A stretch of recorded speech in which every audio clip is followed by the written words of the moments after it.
Okay guys, J Motors TV. So isang mabilisang review lang dito sa ating nakita no mula sa Rakal. Walang iba kundi ang RB250 Civilian.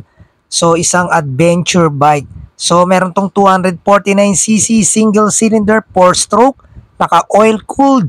So may max power tayo dyan na 18.3 at 8,500 RPM. So pagdating naman sa kanyang max torque, 23 Newton meter at 6,500 RPM. Pagdating naman sa kanyang ground clearance, meron tayong 150 mm at ang overall ng motor na to is 2,100 by 870 by 1,120. So guys, naka-carb type pa tong motor na to no, na may fuel tank capacity na 14 liters.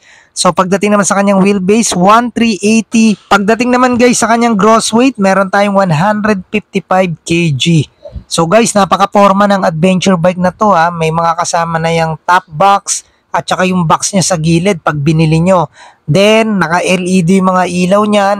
Then, meron na siyang kasamang crash guard. Napaka-forma guys, tignan nyo naman no. 'Di ba? Relax na relax kayo pag dinala niyo kasi ang ganda ng handlebar niyan, mataas.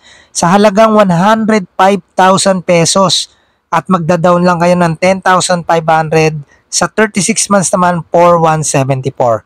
Okay, so yun guys, kung di pa kayo nakasubscribe, subscribe na kayo. J Motors TV lang yan sa inyong YouTube at Facebook account. Huwag nyo kalimutan itang notification bell para updated kayo sa lahat ng video na i-upload natin. Ride safe sa inyo lahat and God bless you all. Peace out.